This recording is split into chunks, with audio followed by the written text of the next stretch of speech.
રાજ્ય સરકારે 4/7/2026 રોજ વીજ લાઇનોના પ્રશ્ને જે પરિપત્ર કર્યો છે, આ પરિપત્રને લઈ અને આજે રાજ્યના મુખ્યમંત્રીને કાગળ લખીને કહ્યું છે કે રાજ્ય સરકારે જ્યારે આ બાબતે પ્રેસ કોન્ફરન્સ કરી ત્યારે રાજ્ય સરકારના પ્રવક્તા મંત્રીશ્રીએ કંઈક અલગ વાત કરી હતી, જ્યારે પરિપત્ર કર્યો ત્યારે એમાં કંઈક અલગ લખાણ આવ્યું અને એનો જ્યારે અમલ થઈ રહ્યો છે ત્યારે એ કંઈક અલગ જ અમલ થાય છે. એટલે રાજ્ય સરકારનું બોલવું, રાજ્ય સરકારનું લખવું અને રાજ્ય સરકારે અમલ કરવો, આ ત્રણેય બાબતે વચ્ચે ખૂબ મોટો ડિફરન્સ છે. જીતુભાઈએ કહ્યું હતું કે અસરગ્રસ્ત ખેડૂતોની કમિટી બનશે. એણે કહ્યું હતું કે ખેડૂતોને 200%નો લાભ મળશે. હવે જોયા જેવું એ છે કે જે પરિપત્ર થયો એમાં થાંભલાની વચ્ચેની જગ્યા છે એમાં 200%નું વળતર છે, કોરિડોરમાં 200% વળતર નથી. નંબર 1.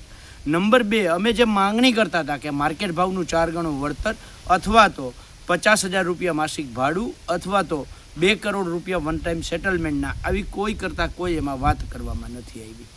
કેન્દ્ર સરકારના પરિપત્રના આધારે રાજ્ય સરકારે જે પરિપત્ર કર્યો છે એ પરિપત્રમાં કેન્દ્ર સરકારમાં 2 જણાની કમિટી હતી, ખેડૂત અને કંપનીની, અને રાજ્ય સરકારે જે પરિપત્ર કર્યો એમાં એક વધારાની કમિટી એટલે કે કલેક્ટરની કમિટીને એડ કરી અને એક કલેક્ટર અને એક કંપની એટલે 2 એકતરફી અને એક ખેડૂત એકતરફી, આમ પણ ખેડૂતોને અન્યાય કર્યો. નંબર 4, જે કમિટીના બંધ કવર લેવામાં આવશે એની અંદર બહુ સ્પષ્ટતા કરી છે કે જે ઓછો ભાવ હશે એ લેવામાં આવશે. એટલે પહેલાં તો ડ્રો કરશે, એટલે ડ્રોમાં 3માં બહુમતીમાં કોણ રહીએ? કલેક્ટર અને કંપની. એટલે બહુમતીમાં પહેલાં એ રહેશે અને એમાંય જે ઓછો ભાવ હશે એ લેશે. એટલે ખેડૂતોને તો ફરીથી મારી નાખવાવાળી વાત આવી. અમે જે ખેડૂતોને શોર્ટ સર્કિટના કારણે નુકસાન, જીવલેણ નુકસાન, ખેડૂતોના પાક સળગી જવા, આ જે બાબતના રક્ષણ માટેની વીમા પોલિસીની વાત કરતા હતા, આમાં ક્યાંય ઉલ્લેખ નથી.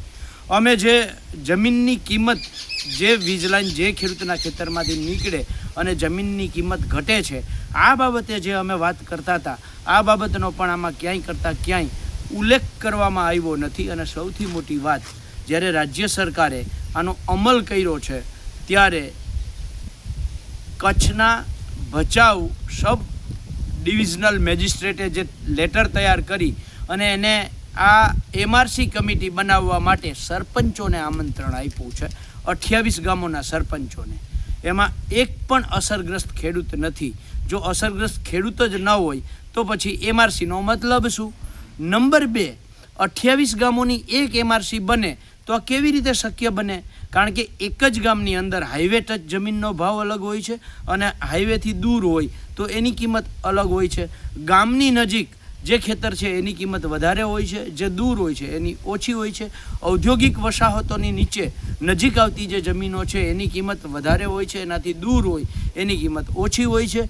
અને આ જ વસ્તુ રાજ્ય સરકાર પાસે જ્યારે કોઈ પણ ખેડૂત, કોઈ પણ સામાજિક સંસ્થા જ્યારે રાજ્ય સરકાર પાસે જમીન માંગે ત્યારે જેટલા માગણીદારો હોય એટલા માટે રાજ્ય સરકાર જિલ્લા જમીન મૂલ્યાંકન સમિતિની બેઠક બોલાવે છે.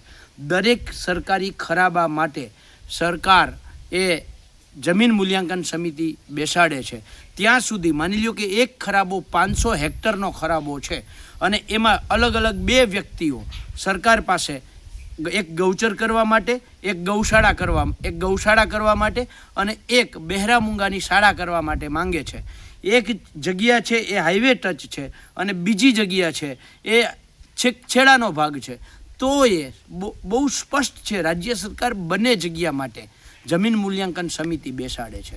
તો અહીંયા અમારા ખેડૂતના ખેતરમાં દરેક ખેડૂત, જેટલા ખેડૂતના ખેતરમાં તાર આવે છે, જેટલા ખેડૂતના ખેતરમાં વીજ લાઈન આવે છે, એ દરેક ખેડૂતને પોતાનો વેલ્યુઅર નીમવાની સત્તા મળવી જોઈએ. એની જગ્યાએ 28 ગામોનું એક હારે રાજ્ય સરકાર એમઆરસી બનાવવા માગે છે, જે કોઈ કાળે ચલાવી શકાય નહીં. હવે એનાથી અલગ કંઈક હળવદ તાલુકામાં અને મોરબી તાલુકામાં ત્યાંના કલેક્ટર અલગ કરે છે.